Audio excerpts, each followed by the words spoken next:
Hello everyone. So this is Abhilasha Dwivedi and I'm right here with my new episode called Energized. And yes, this is the same podcast called Knowing Universe. And before I just start talking about the energized topic, I have to say heartfelt thank you because the kind of response I have got from you guys, it's just amazing. Thank you so much. So we'll continue from the same topic about the Big Bang Theory. So imagine yourself that the explosion has happened, right? So the explosion has happened. What do you expect after that? Yes, lots and lots of energy right there, around, everywhere. Now what after that? What happened after the energy was there? Is the energy still there or no? Yes, energy is there. And do you know about that? Energy is constant. That's a very interesting use of word. I know that. So let's say that, because I don't want to go in a lot of details in science, I just want to tell that energy is conserved all the time, right? Energy is neither created nor destroyed. It is always transformed from one form to another. So what we have here is energy, and the gravity is a negative energy, and the energy around us is balanced by that. So initially what happened is that the expansion was going on, right? And I told you last week that expansion is still going on. But do you think that there is some difference in expansion?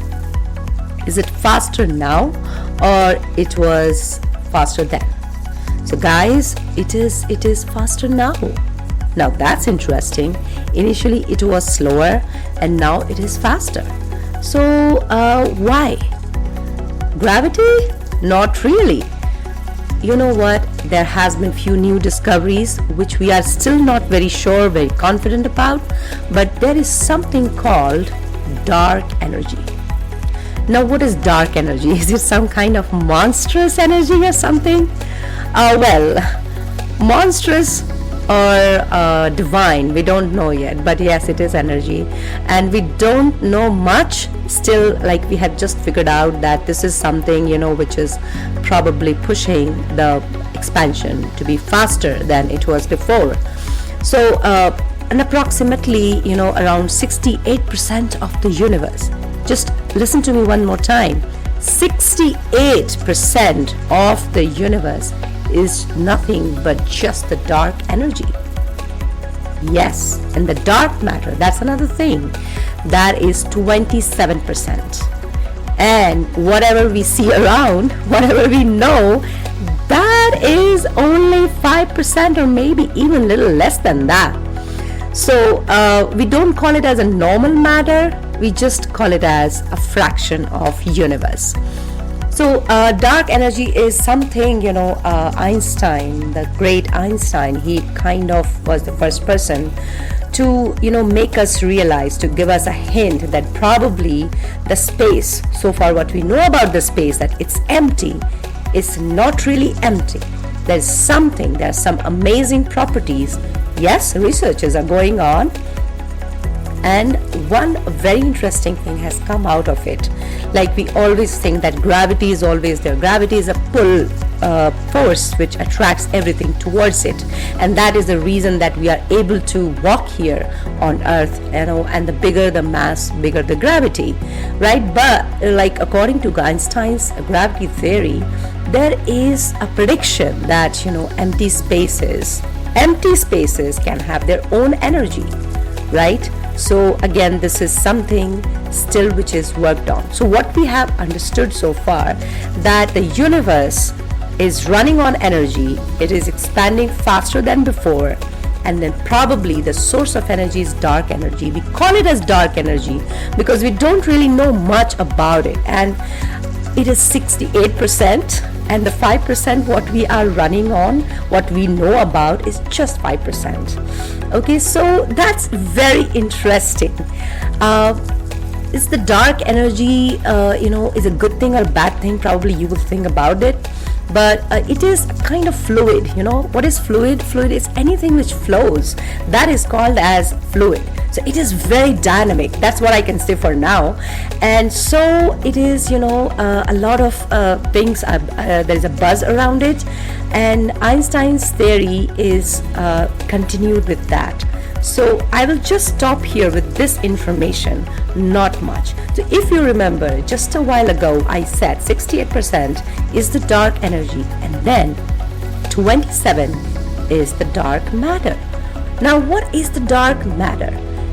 Again, it is not known much, but it is like what we are not able to see it. It is very less visible matter in the universe. So these particles are made of baryons. It is a special type of matter, okay? But please do understand that it is not antimatter. So it's not directly related to the matter what we know.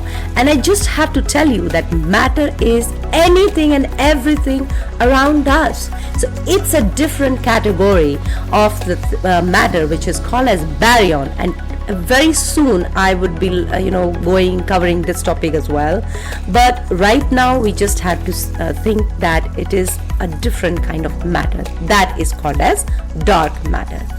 Now the energy form, sun gives us energy, a lot of energy, because it does the fusion process, and fusion gives us the huge amount of energy, and that is the reason that why the earth has life. Earth is at the right place at the right time, that it can receive the right amount of sunlight. And we have the atmosphere, atmosphere which has some a very tiny amount of carbon dioxide. It retains the amount of heat which is important for our survival. And out of all these rays, you might have heard of radio waves, gamma waves, microwaves, UV, all these. Now, can you believe? And visible, yes, of course, the visible rays are the rays in which we see things. I can see you, you see me. So, out of all these rays, can you believe that which one is the most important in the universe? Guess. And it is just wonderful that it is the gamma rays, that it is in the highest quantity. Can you believe? It is very interesting to know. So for today, what we have understand that it is the dark energy, the dark matter, and the matter. Everything is here, and that everything was the result of the Big Bang. In the coming episodes, we are going to understand that how come the life has started only on Earth, and why not it is on other planets. So it will be very, very fun to look at, and discuss with you. I have got few feedbacks from my listeners, and it was so interesting to know that Big Bang theory and the information about the universe is not just the name of the planets. There is a lot more, and I would like to share with you. And please keep writing, keep giving me your feedback, and I'll be uploading my information right there in the description. Please get in touch with me. In the meanwhile, my Gmail address would be abhilashapodcast@gmail.com. And so be your own guru and have fun. Keep exploring and keep sharing with the world. So have a fantastic week. I'll catch you next week. Take care. Bye.